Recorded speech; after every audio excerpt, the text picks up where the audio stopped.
You know that feeling when the sun finally sets, the day completely wraps up, and you're just left alone with your thoughts? What actually happens to our psychology in that exact moment?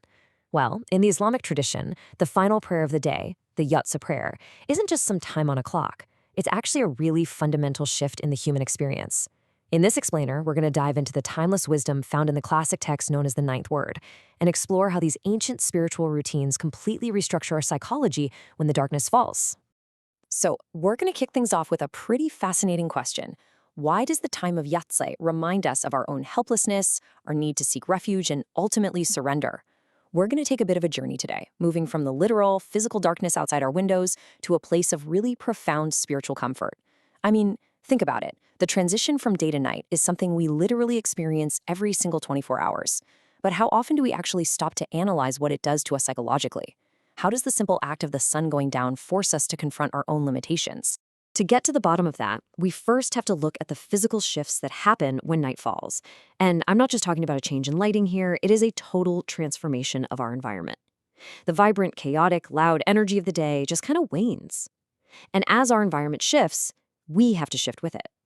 The ninth word makes this incredible point that this environmental shift is basically a giant mirror reflecting our own human helplessness. We are creatures entirely bound by time and light.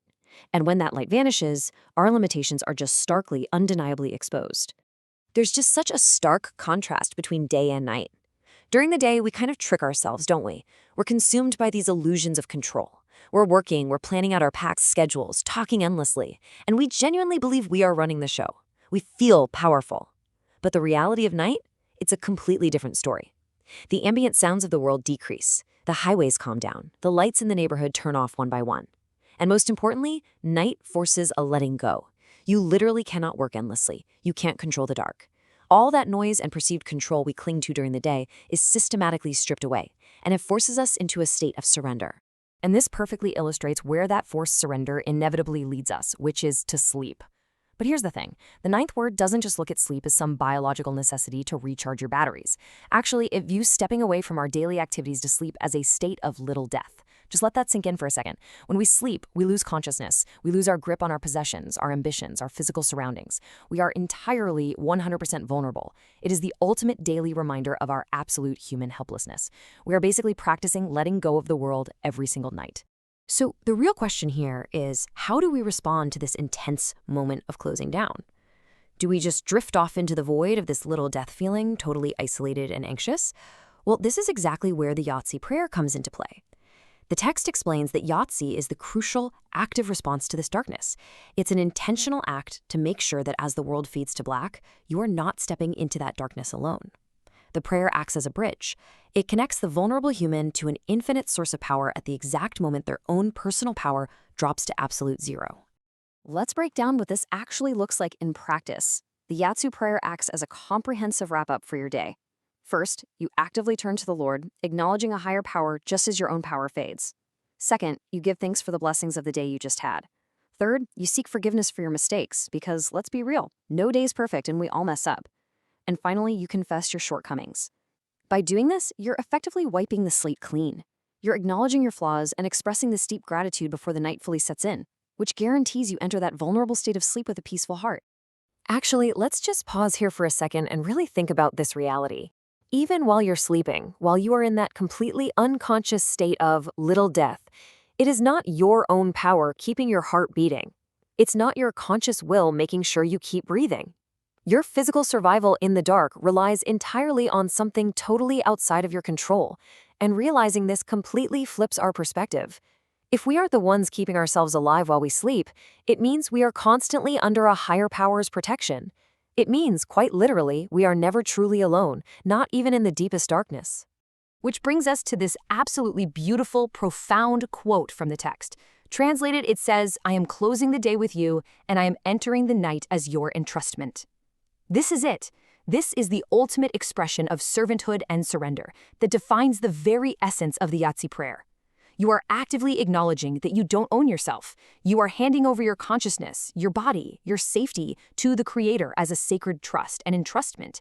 It's just a massive psychological release from all the anxieties you built up during the day. All right, let's zoom out for a minute. To truly grasp what Yahtzee is all about, we have to see how it fits into the broader, purposeful cycle of the daily prayers. The text beautifully refers to these prayers not as chores or burdens, but as mercy stops. They are strategically placed throughout our day. Think of them as intentional pauses designed to protect us from the ultimate danger, which is forgetting our purpose while we're caught up in the daily grind. To see how this builds across a full 24 hours, just look at the logical flow of the day. We start with Sabah in the morning, which represents new life, waking up, then Ola at noon, right in the thick of the hustle and bustle.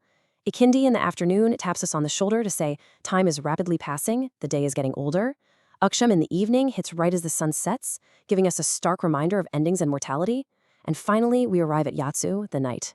This final stop is all about surrender and seeking refuge. So you can see how these 5 times kind of wrap the entire human experience into a beautifully structured rhythm of reflection. Okay, understanding the philosophy behind this is incredible, but how do we actually apply it? The source text makes a really great pivot here, from deep philosophical thought into highly practical application. It's all about taking this huge, somewhat abstract concept of surrender and turning it into a comforting nightly routine.